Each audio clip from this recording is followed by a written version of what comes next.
오늘은 거룩하고 복된 주님의 날입니다. 다 같이 자리에서 일어나셔서 살아계신 하나님께 예배 드리겠습니다.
나의 반석이시오 나의 구속자이신 여호와여, 내 입의 말과 마음의 묵상이 주님 앞에 연락되기를 원하나이다.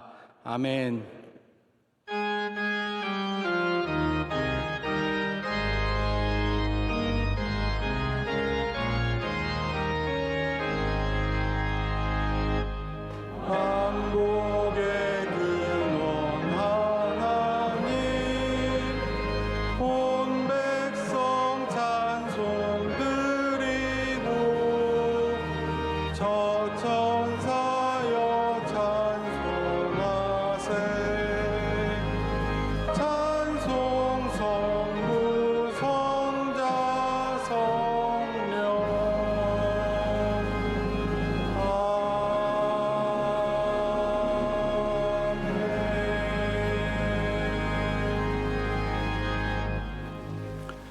전능하사 천지를 만드신 하나님 아버지를 내가 믿사오며 그 외아들 우리 주 예수 그리스도를 믿사오니, 이는 성령으로 잉태하사 동정녀 마리아에게 나시고 본디오 빌라도에게 고난을 받으사 십자가에 못 박혀 죽으시고 장사한 지 사흘 만에 죽은 자 가운데서 다시 살아나시며 하늘에 오르사 전능하신 하나님 우편에 앉아 계시다가 저리로서 산자와 죽은 자를 심판하러 오시리라. 성령을 믿사오며 거룩한 공회와 성도가 서로 교통하는 것과 죄를 사하여 주시는 것과 몸이 다시 사는 것과 영원히 사는 것을 믿사옵나이다. 아멘.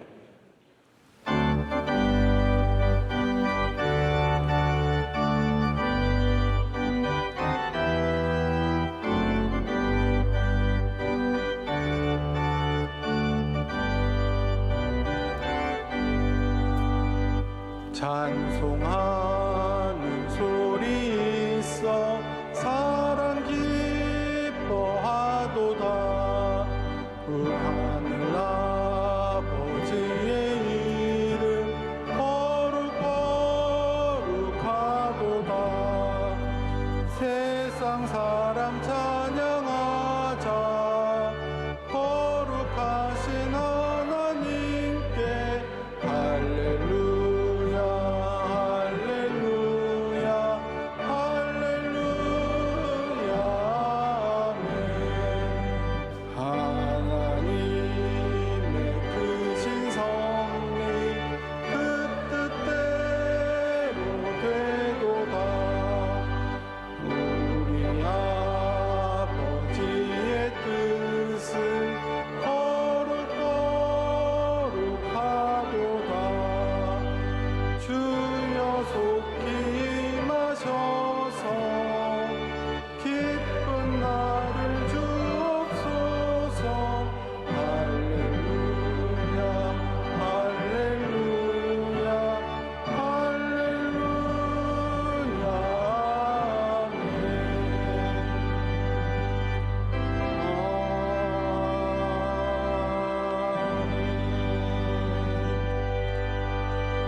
예배를 위하여 최신묵 은퇴장로님께서 기도 인도하시겠습니다.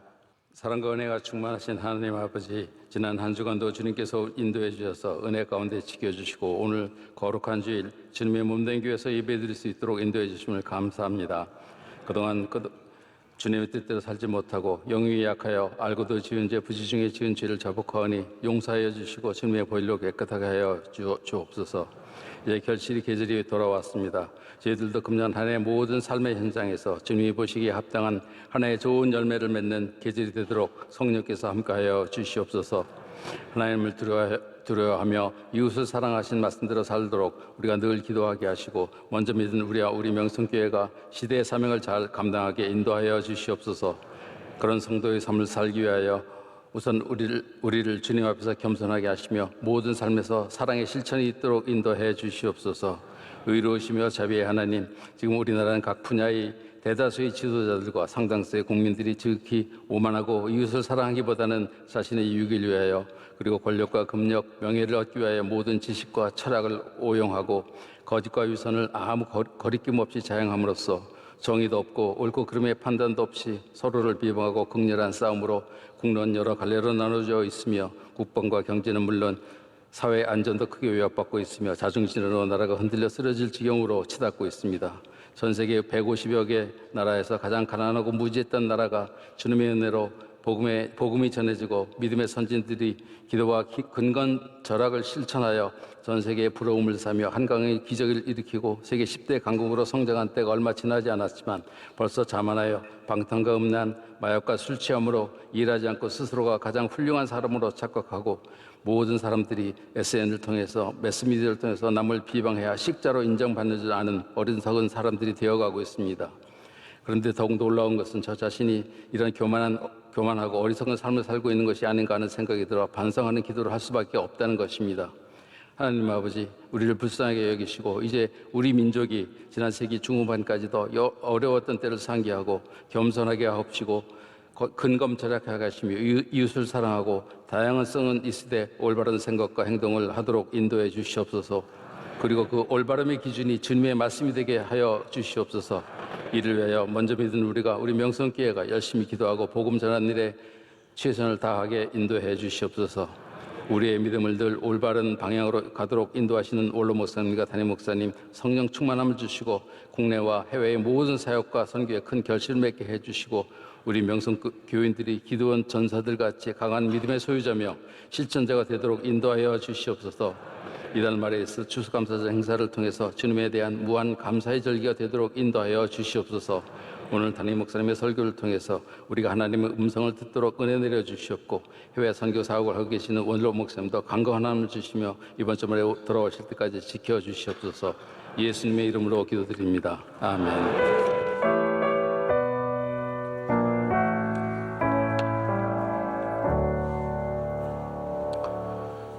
오늘 우리에게 주시는 하나님의 말씀은 구약성경 신명기 8장 1절에서 3절까지의 말씀입니다.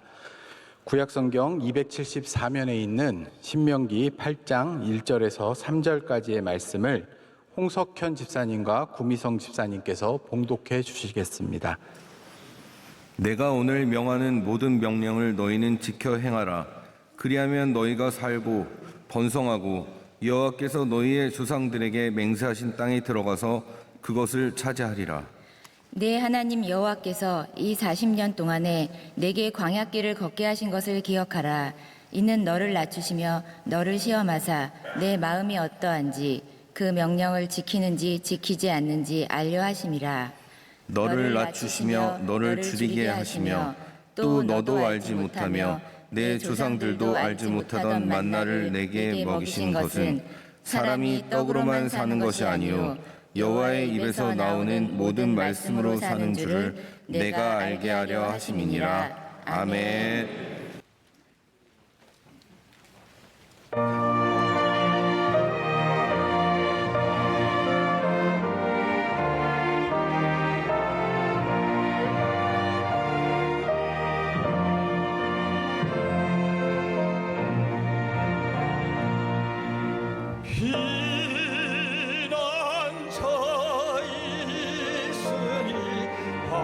한란을 당한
이제 말씀으로 은혜 받는 시간입니다. 담임 목사님께서 공간 두 번째, 사람을 길러내는 공간이라는 제의 말씀을 전해주실 때 큰 은혜의 시간 될 줄 믿습니다. 네, 하나님께서 우리의 피난처 되신 줄로 믿습니다. 아름답고 귀한 힘 있는 찬양 감사드립니다. 우리 공간에 대한 말씀을 계속해서 나누겠습니다. 제가 공간이 중요하다는 것을 제가 굳이 강조하지 않아도 여러분께서 다 알고 있는 사실입니다. 그럼 왜 공간이 중요하겠습니까?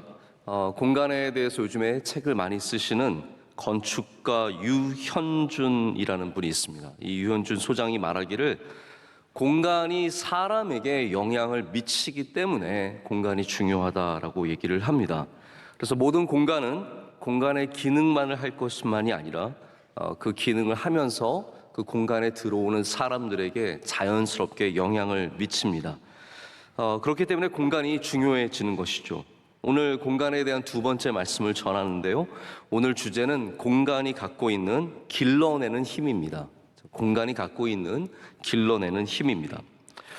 공간은 다양한 힘을 갖고 있습니다. 오늘 이 예배당에 들어오시면서 여러분 어떠한 마음이 드셨습니까? 어떤 분들은 이 교회 안에 들어오기만 해도 마음이 평안해지고 또 기쁨이 있고 감사가 회복되는 그런 분들도 있습니다. 또 우리가 스트레스를 받는 공간들도 있습니다. 거기만 가면 머리가 아프고 힘들고 마음이 복잡한 그러한 공간들도 있습니다. 그래서 어떤 곳에서는 쉼을 얻고 어떤 곳에서는 오히려 마음이 힘들어집니다. 이것은 다 공간이 갖고 있는 힘이 있기 때문입니다. 성도들은 이 하나님이 주시는 공간들, 우리 삶의 다양한 공간 속에서 하나님이 주시는 은혜를 누릴 수 있는 지혜를 가져야 합니다. 특별히 나를 길러내는, 나에게 복이 되는, 나에게 평안과 힘을 주는 공간들을 잘 확보해야 되고, 또 반대로 말하자면 나에게 좀 스트레스를 주고 괴로움을 주고 어려움을 주고 또 때론 나를 죄로 인도하는 그런 공간들은 저희가 조심할 줄 아는 지혜가 있어야 합니다. 공간이 사람을 길러낸다고 말씀을 드렸습니다. 오늘 우리가 말씀 가운데 만난 공간, 이 광야는 하나님께서 하나님의 백성을 길러내기 위해서 지나가게 하신 이 대표적인 훈련의 공간입니다. 광야는 목적이 된 적이 별로 없습니다. 광야는 하나님께 목적이 아니라 항상 중간에 우리에게 주신 단계이며 과정입니다. 오늘 말씀에는 광야를 지나가게 하신 이 모든 시간에 하나님의 뜻과 목적이 있었다라는 것을 우리에게 알려주고 있습니다. 첫째 목적은 2절에 나오듯이 하나님의 말씀을 순종하는 목적입니다. 이 광야는 하나님의 말씀을 순종하게 하는 목적을 갖고 있었고, 두 번째는 3절의 내용에 나오듯이 하나님의 말씀을, 그 능력을 보고 경험하며 말씀을 신뢰하게 하는 훈련이었습니다. 첫 번째 훈련이 순종이라면 두 번째 훈련은 신뢰의 훈련이었습니다. 하나님께서는 이 훈련을 40년 동안 이스라엘 백성에게 주셨고, 또 이스라엘 백성이 하나님의 백성이 되기 위해서 이 과정을 지나가게 됩니다. 자, 하나님의 백성이라고 하는 이 우리에게 주신 자격은 베드로에서 전서에 나오듯이 우리 모두는 하나님의 백성이고 왕같은 제사장이고 주님께 부름받은 사람들인데, 이 백성이라는 것은 태생적으로 준 시민권은 아닙니다. 미국 시민권, 여러분께서 잘 아시다시피 미국령 어디에서 태어나도 자동적으로 시민권이 주어집니다. 부모가 한국 사람, 일본 사람, 중국 사람, 어느 나라 사람이어도 그 땅에서만 태어나면 자동적으로 주어지죠. 근데 하나님의 백성이 된다는 것은 절대로 자동적으로 주어지는 혈통적인 문제 혹은 장소의 문제만은 아닙니다. 하나님의 말씀대로 살아가는 사람이 하나님의 백성이 되는 것이죠. 하나님의 말씀대로 살아가는 사람. 근데 그것이 바로 훈련을 통해서, 이 광야의 훈련을 통해서 우리에게 주어진다라는 것입니다. 여러분, 하나님의 말씀대로 어떻게 살아가십니까? 이게 다 광야라는 어려움과 환난과 우리 없음의 훈련들, 이런 훈련들을 통해서 하나님을 믿게 되고 신뢰하게 되고 순종하게 된다라는 말이죠.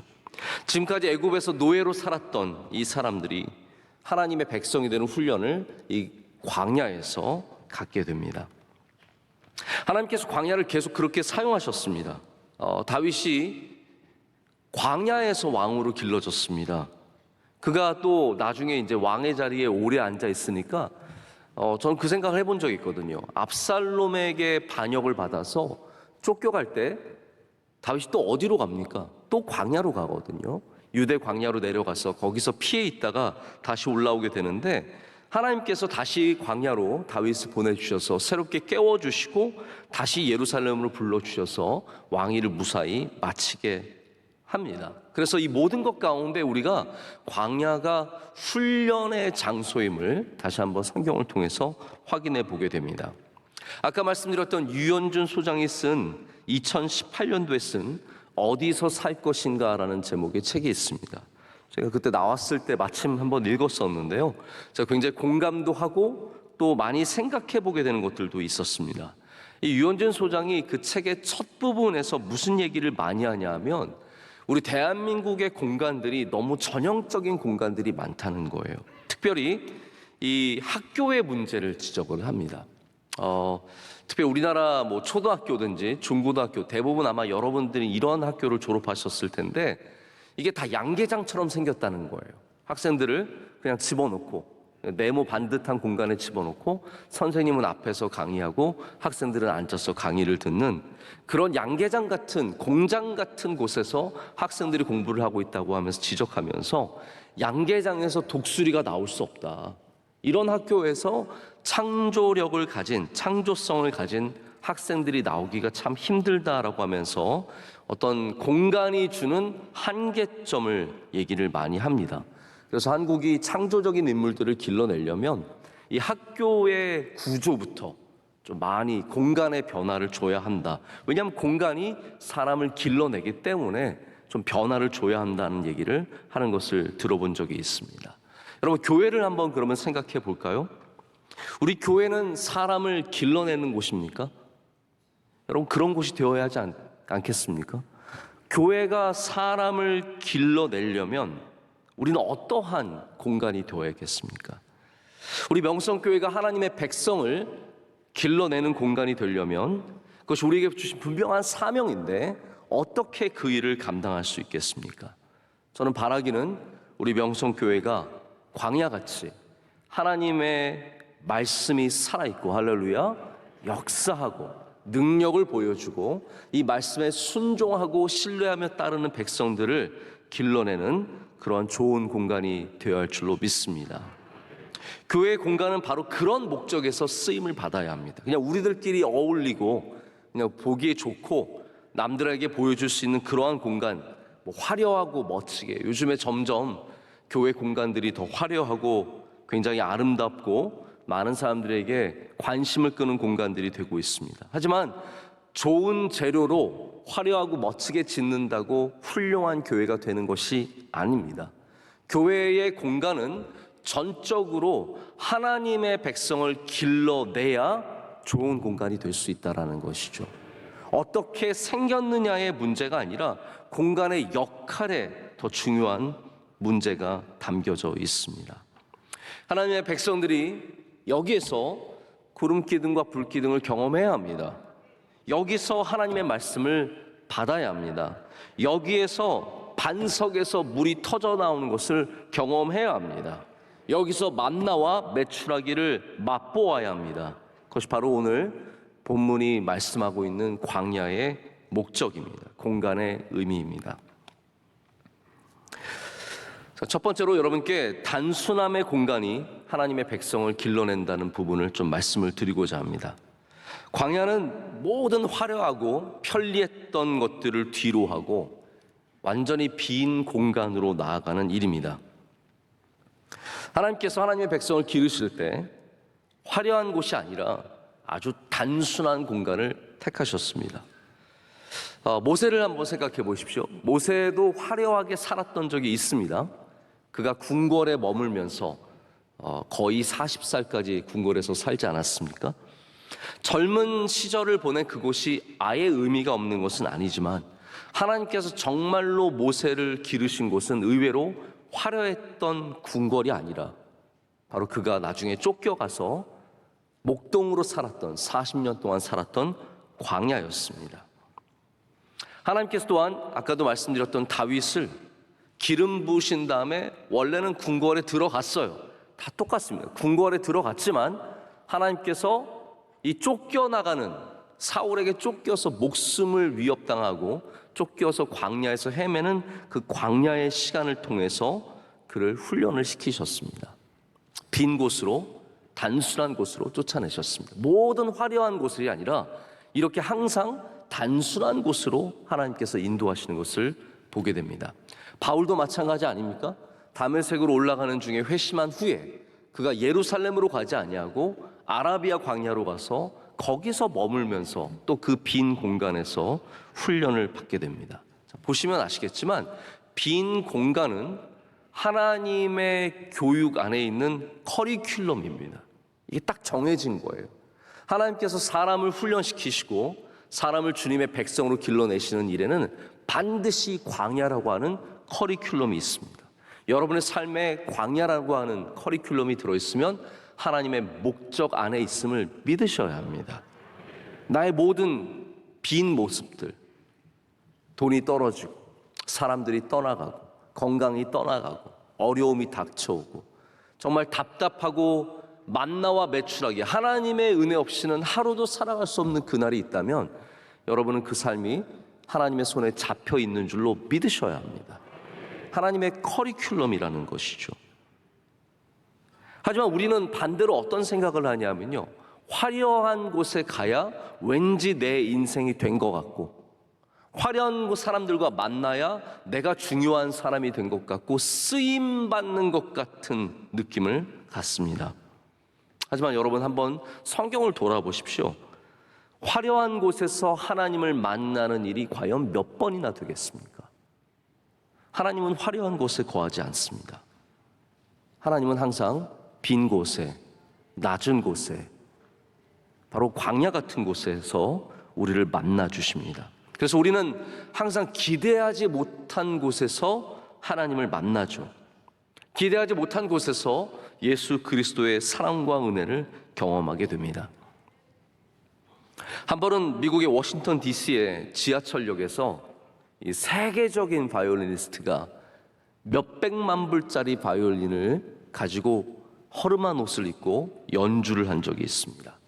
수많은 사람들이 그 곁을 지나가지만 아무도 그 사람을 알아보지 못하고 그의 연주를 기뻐하지 못합니다. 그냥 지하철역 허름한 옷, 그거 하나만으로 이 사람을 판단해 버리는 거죠. 그래서 그 사람이 들려주고 있는 세계적인 그 연주를 아무도 주목하지 않고 듣지 않습니다. 여러분, 우리는 공간 때문에 하나님을 알아보지 못할 때가 참 많습니다. 지하철역이라고 하는 그 변화 때문에 우리가 하나님이라는 존재를 알아보지 못하고 그냥 지나가는 거죠. 여러분, 그래서 우리는 공간에 대한 생각을 좀 바꿔야 합니다. 하나님이 어디에 계십니까? 지하철역에 계신다라는 거예요. 우리의 삶 속에, 우리의 낮은 곳에, 아무것도 아닌 곳에 하나님께서 함께 거하시면서 거기에서 하나님의 은혜의 노래를 우리 가운데 들려주고 계신 거죠. 제가 설교를 준비할 때도 그런 경험을 많이 하는데요, 이게 설교를 준비하면서 무슨 생각을 하냐면, 야, 나 어디 좀 좋은 데 가면 설교 준비 잘할 것 같은데, 이런 생각을 합니다. 어디 좀 숲에 조용한 오두막 같은 데 가서 설교 준비하면 잘할 것 같은데, 조용한 강가의 벤치에 앉아서 어저께 또 날씨 얼마나 좋았습니까? 그런 날씨 좋은 날에는 어디 왠지 좀 좋은 곳에 가면 내가 설교를 더 잘 준비할 것 같은 생각을 갖게 되는 거죠. 근데 여러분, 하나님은 그런 곳에만 계신 것이 아니라 오늘 지금 바로 이 시간 여기 내 곁에 함께 하신다는 겁니다. 우리의 광야와 우리의 교회와 우리의 가정과 우리의 직장과 우리의 모든 삶 속에서 지금께 하나님께서 함께하고 계심을 믿으시기를 축복합니다. 애굽에서 광야로 모든 삶의 공간을 옮기는 것은 이스라엘 백성들에게 좋았던 삶, 편했던 삶, 잘 먹고 잘 살았던, 대단히 잘 먹고 잘 살진 않았지만 그래도 가끔씩 고기 먹고 그들이 원하는 채소를 먹는 그러한 편안한 삶을 살았습니다. 그런데 이스라엘 사람들이 이제 광야로 들어오자 그들이 첫 번째 만난 어려움은 이 집이 아닌 장막에 거하는 일이었습니다. 두 번째 어려움은 그들이 편했던 음식들, 맛있었던 음식이 아니라 이제는 전혀 어떤 음식도 구할 수 없었다는 사실입니다. 그들은 고기 먹지 못해서, 파를 먹지 못해서, 마늘을 먹지 못해서 불평하고 불만을 표현했습니다. 오직 단순하게 하나님이 주시는 것으로 먹고 사는 그런 훈련을 받아야만 했습니다. 하나님께서 하시는 훈련들이 바로 이러한 모습들입니다. 우리 삶 가운데 단순한 공간을 만드시고 거기에서 우리가 하나님의 백성으로 훈련받는 일들을 지금도 행하고 계십니다. 여러분, 우리는 화려한 곳이 아니라 단순한 곳에서 주님의 은혜를 만나야 합니다. 할렐루야. 그것이 바로 공간이 갖고 있는 힘입니다. 기독교의 찬란한 문화를 갖고 있는 유럽에 가면 정말 어마어마하게 아름다운 예배당에서 항상 크고 화려한 조각품들과 작품들과 그림들을 보면서 얼마나 위압감을 느끼는지 모릅니다. 이 정말 좋은 교회당, 예배 개신교가 되었던 구교가 되었던 카톨릭이 되었던 큰 예배당에 들어가서 문화재급 그림들과 이런 조각품들을 보면 얼마나 아름다운지 모릅니다. 하지만 동시에 화려함이 주는 부담감이 은근히 굉장히 많습니다. 여러분, 사람을 만나도 그렇지 않습니까? 화려한 사람 만나면 되게 좋은 것 같지만 여러분, 불편하지 않으세요? 저만 그런 걸까요? 목사님, 이분은 정말 훌륭한 분입니다. 그렇게 인사를 시켜주시면 그 다음부터는 부담감만 있는 거예요. 저한테 소개시켜줄 때 어떻게 소개시켜주면 좋으시냐면요, 목사님, 이 사람은 아무 사람도 아닙니다. 이분은 아무것도 아니에요. 이렇게 소개시켜 주시면 굉장히 편하게 만날 것 같아요. 목사님, 이분은요 집안이 어떻고요, 훌륭하신 분이시고 돈이 많으시고 아는 사람이 많고 멋집니다. 그러면 만날 때부터 주눅 들고 힘든 거죠. 여러분, 화려한 것 우리에게 평안을 주지 못합니다. 아름다운 것 우리를 키워줄 것 같지만 거기서 우리가 영원히 커가는 게 아닙니다. 오히려 반대로 우리가 단순하고 조용하고 아주 심플한 곳에서 오히려 우리 영혼이 살아나고 성장하고 발전하는 것을 보게 됩니다. 자, 몇 년 전에 헝가리에 가게 될 일이 있었는데 우리 선교사님이 계시고 거기 우리 협력하는 교회가 있어서 방문을 하게 되었습니다. 근데 가는 길에 직항이 없어서 이제 프라하라는 곳에 제가 처음으로 이제 방문을 해본 적이 있습니다. 내려서 다음 날 저희가 비행기 타고 다시 옮겨가게 되었는데요. 프라하가 가보니까 정말 아름답더라고요. 많은 사람들이 얘기하는 것처럼 정말 아름답더라고요. 그런데 저의 기억에 가장 남은 곳은 많은 사람들이 좋아하는 프라하 성이나 이런 곳이 아니라 거기에 있었던 교회였습니다. 얀 후스라고 하는 분이 마틴 루터가 종교개혁을 하기 딱 100년 전에 종교개혁을 시도했던 사람입니다. 그래서 우리가 생각하기에는 마틴 루터가 전부지만 사실은 종교개혁은 많은 이러한 앞선 사람들이 있은 후에 맺혀진 열매입니다. 얀 후스는 이 프라하에서 베들레헴이라고 하는 체플을 세운 다음에 거기서 목회를 했고 종교개혁, 이 구교의 어떤 잔재들, 또 잘못된 예배의 모습들 이런 것들을 제거하면서 이미 종교개혁을 시도했는데 안타깝게도 그것이 죄목이 되어서 화형을 당했습니다. 그래서 그가 죽으면서 100년 뒤에 백조가 나타날 것이다 라고 하면서 예언을 했는데 바로 마틴 루터가 종교개혁을 하게 되죠.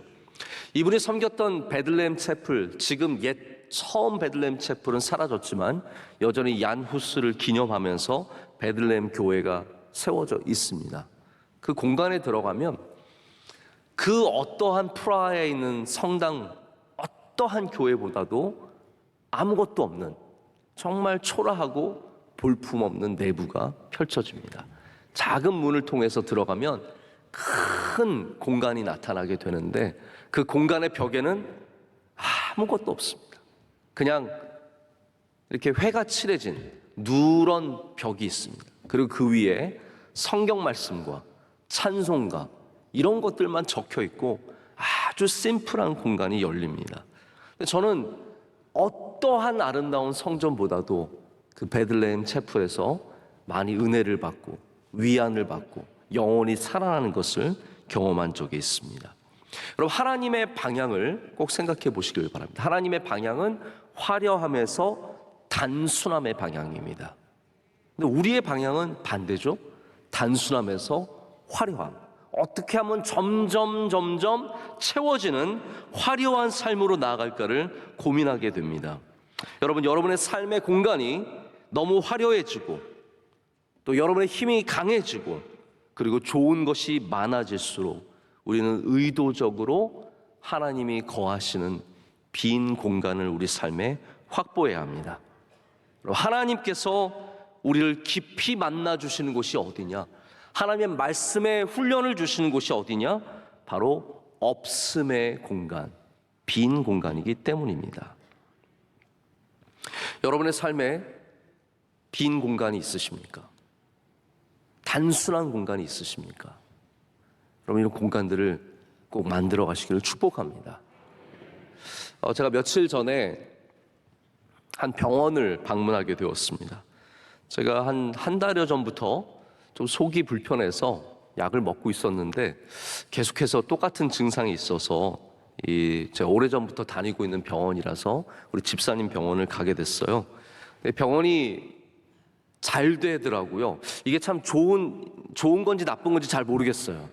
이 병원이 잘 된다는 말이 이게 좋은 말인지 나쁜 말인지 모르겠지만 어쨌든 집사님이 참 믿음이 좋으신 집사님인데 병원이 잘 됐어요. 그래서 확장을 하고 한 층을 거의 다 차지할 정도로 이제 병원이 굉장히 커졌는데 집사님이 가니까 저 이렇게 잠깐 검진해 주시기 전에 새로 확장된 곳을 이렇게 저에게 잠깐 보여주셨어요.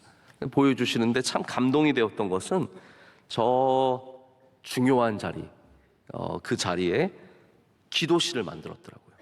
기도실을 만들어서 그곳은 직원들과 우리 원장님이 함께 늘 때만 되면 시간만 있으면 와서 기도하는 곳이었어요. 물론 당연히 뭐 별 볼품 없죠. 대단하지 않죠. 그런데 성경책 있고 십자가 있고 우리 선교사님들 이름 쫙 있고 그래서 보면서 기도하는 공간을 만들어 주셨는데 제가 그 공간을 보면서 마음에 참 큰 울림이 있었습니다.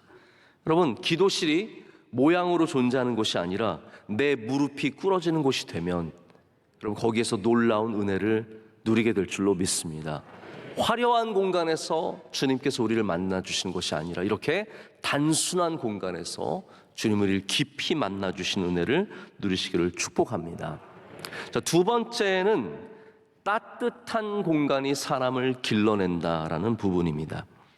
자, 우리가 길러지는 공간을 한 번만 좀 더 생각해 보기를 원합니다. 그런데 이 공간은 오늘 본문에 나오는 공간과는 좀 거리가 있는 사무엘상에 나오는 공간을 먼저 좀 말씀을 드리고자 합니다. 잠시 시간과 공간을 옮겨서 우리가 이 광야에서 사무엘에게로 한번 좀 가보면 좋을 것 같습니다. 사무엘의 시대입니다.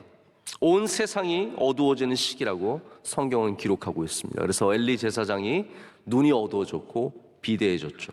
그때 하나님께서 하나님의 종 사무엘을 불러주셨습니다.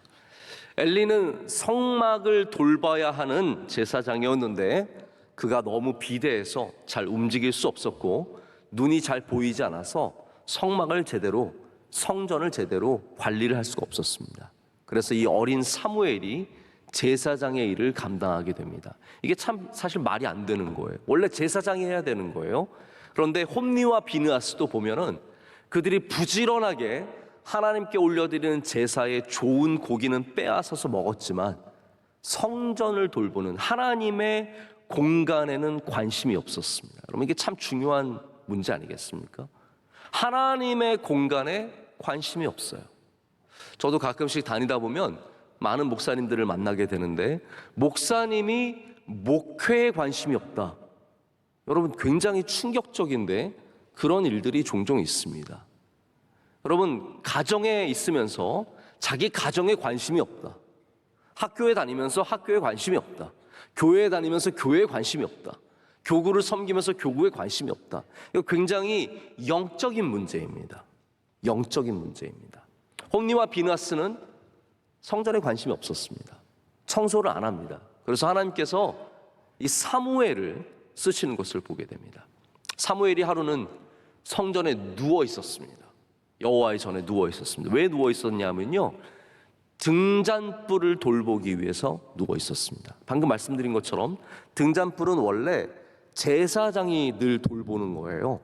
이게 늘 켜져 있나, 그리고 이 그름이나 문제가 생기면 이거 제사장이 청소를 하는 겁니다. 그런데 아무도 안 하니까 사무엘이 가서 그것을 감당하기 위해서 누워 있었습니다. 자는 거죠, 거기서. 그런데 그 자는 사무엘을 하나님께서 불러주십니다. 사무엘아, 사무엘아 불러주십니다. 자, 이 전체적인 내용을 우리 신학자들은 뭐라고 부르냐면 인큐베이션 드림이라고 부릅니다. 이게 무슨 말이냐면 하나님의 품 안에서 꾸는 꿈, 부화몽이라고 부르게 됩니다. 여러분, 하나님께서는 하나님의 공간, 하나님의 성전, 하나님의 전, 하나님의 이 처소에 누워있는 사무엘을 불러주시고 길러주시고, 할렐루야, 사무엘을 사용해 주십니다.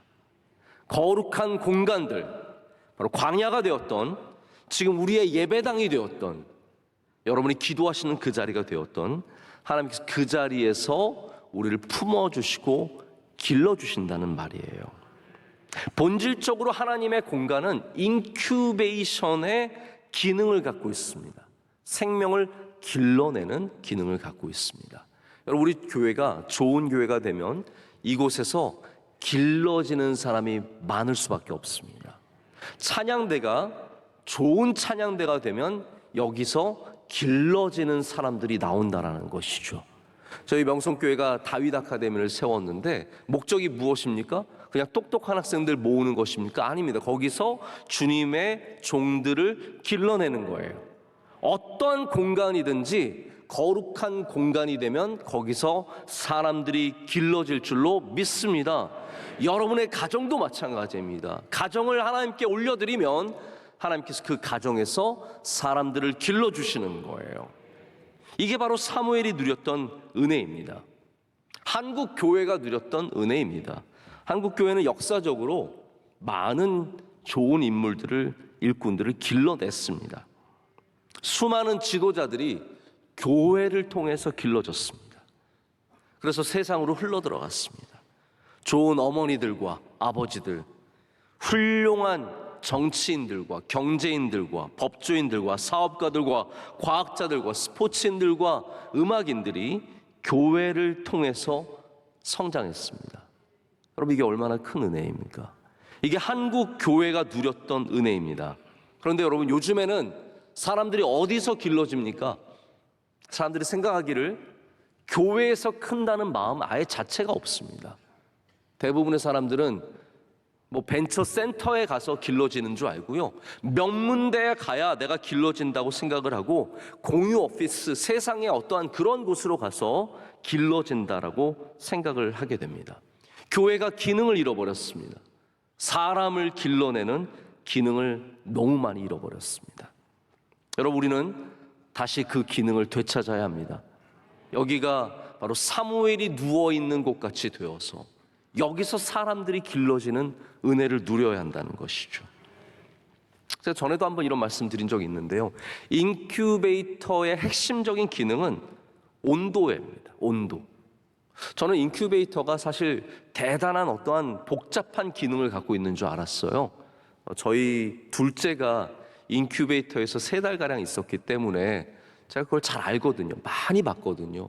항상 가서 보게 되면 인큐베이터가 대단한 기술처럼 보였는데 알고 봤더니 인큐베이터가 굉장히 단순한 기능입니다.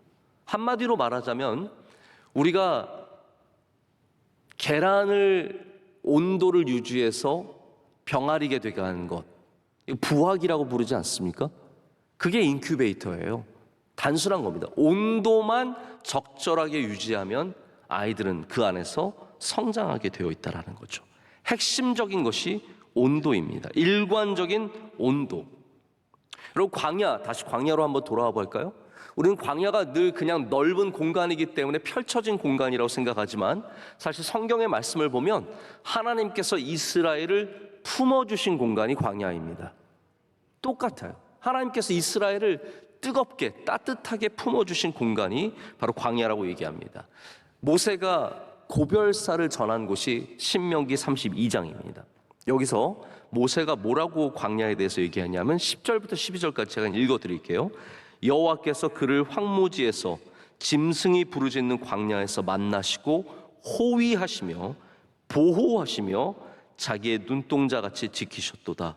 마치 독수리가 자기의 보금자리를 어지럽게 하며 자기의 새끼 위에 너풀거리며 그의 날개를 펴서 새끼를 받으며 그의 날개 위에 그것을 엎는 것 같이 여호와께서 홀로 그를 인도하셨고 그와 함께한 다른 신이 없었도다.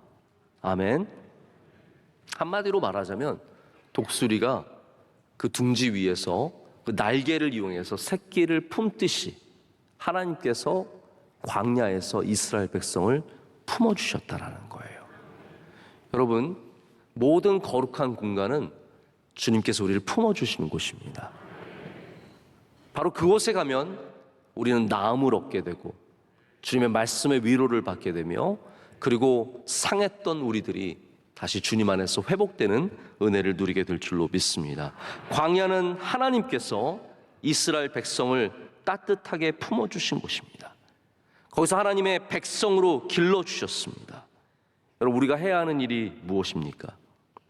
우리가 해야 하는 일이 바로 이 거룩한 공간, 하나님의 공간을 따뜻하게 주님의 말씀으로 채우는 일인 줄로 믿습니다.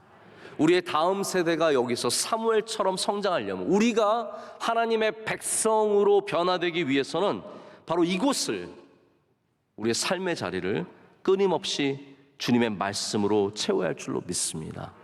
여러분, 교회가 언제 힘을 잃어버립니까?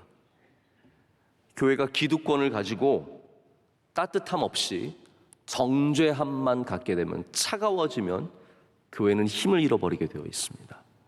여러분, 이것을 꼭 기억해 주시기를 부탁드립니다.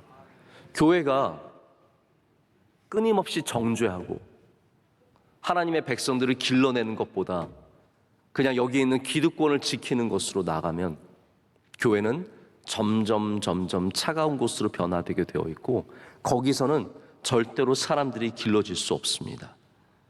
여러분, 가정도 마찬가지 아닙니까? 따뜻한 가정에서 아이들이 길러집니다. 따뜻한 가정. 차가운 가정에서 사람들도 나와요. 가만히 생각해요. 차가운 가정, 엄마가 완전 몰아세워서 공부시키고 훈련시켜서 아들이 변호사 되고 의사 되었어요. 물론 그렇게 됩니다. 될 수 있습니다. 차가운 가정에서도 유명한 사람 나올 수 있어요. 근데 문제는 뭐냐면 좋은 사람을 만들어내는 것은 정말로 어렵습니다. 좋은 직업을 가진 사람을 될 수 있어도 차가운 가정에서 좋은 인격과 신앙을 가진 사람이 나오기가 정말로 어렵습니다. 여러분, 여러분의 가정이 따뜻한 곳 되시기를 축복합니다. 우리 명성교회가 따뜻한 교회가 되기를 원합니다. 그러려면 여러분, 우리는 여기에 오는 사람을, 광야 같은 이곳에 오는 사람을 주님의 말씀으로 품어줘야 합니다. 주님의 사랑과 은혜로 품어줘야 합니다. 그럴 때 여기에서 수많은 앞으로의 이스라엘의 백성들, 하나님의 백성들, 사무엘 같은 주의 종들이 나오게 될 줄로 믿습니다. 여러분이 사무엘이 또한 되셔서 하나님의 전에 불이 꺼지지 않도록 지키는 일을 감당해야 합니다. 여기에 불이 꺼지지 않도록 기도하고 이곳을 밝힐 때 이곳이 따뜻한 곳이 되어서 수많은 사람들이 주님의 백성들로 길러질 줄로 믿습니다. 말씀을 맺겠습니다. 우리는 소멸하는 것과 번성하는 공간을 잘 분별해야 합니다. 모든 것이 다 좋은 곳이 아닙니다. 어떤 곳은 우리를 살아나게 합니다. 할렐루야. 어떤 곳은 우리를 점점 죽여갑니다. 내가 거기서 기쁨을 누리고 즐거움을 누리고 친구들을 만나고 잘 살고 있는 것 같지만 점점 나의 영혼은 그곳에서 죽어갑니다. 반대로 광야는 힘들고 어렵고 비어서 답답하지만 그것이 우리를 살리는 공간이 됩니다. 인큐베이터의 역할을 감당하게 됩니다. 여러분, 바라기는 우리 명성교회가 여러분의 영혼이 살아나고 길러지고 수많은 앞으로의 사무엘이 나오는 영적인 인큐베이터가 되기를 소망합니다. 여러분, 날마다 주님께 나아가서 그 빈 공간에서 주님의 말씀의 은혜를 경험하는 여러분 되시기를 축복합니다. 기도하시겠습니다. 하나님 아버지, 감사합니다. 주님의 크신 은혜로 주님의 귀한 전에 나와서 예배하게 하심을 감사합니다. 하나님, 우리가 이곳을 사랑함은 여기가 화려해서가 아니라 주님께서 여기에 계시기 때문입니다. 하나님, 이곳에 주님을 만나기 위해 나온, 주님께 예배하기 나온 모든 주의 성도들을 기뻐 받아 주시옵고 하늘의 복과 하늘의 은혜로 채워 주시옵소서. 하나님, 따뜻하게 우리를 맞아 주시옵소서. 죽어가던 영혼들이 살아나게 하여 주시고, 하나님, 절망과 답답함 속에 머물던 자들이 주님을 만나 새 소망과 새 기쁨으로 나아가게 될 줄로 믿습니다. 우리 명성교회가 영원토록 하나님의 백성들을 길러내는 귀한 교회가 되게 하여 주시옵소서. 예수님의 이름으로 기도드립니다. 아멘. 찬송가 391장입니다.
하시겠습니다. 주 예수님 공주님 하실 때 나 일어나 맞이하리. 그 구원의 은총을 노래하리.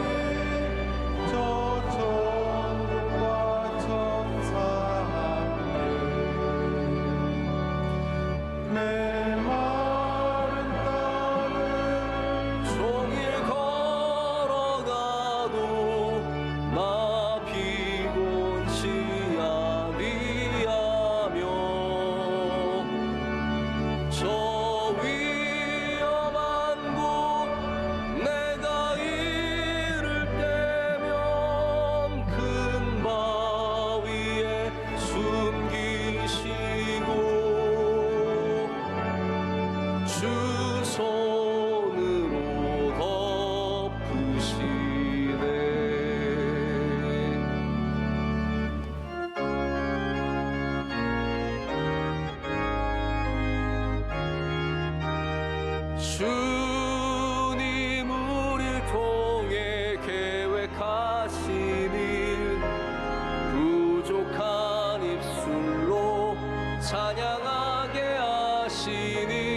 주님 우리를 통해 계획하신 일 부족한 입술로 찬양하게 하시니 주님 우리를 통해 계획하신 일 우리를 통해 하신 일 기대해.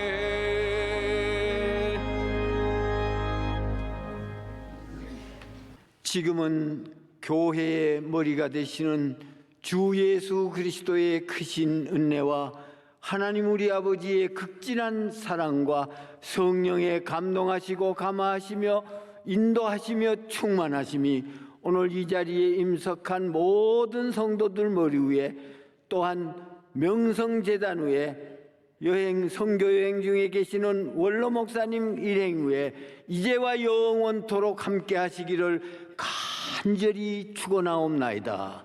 아멘.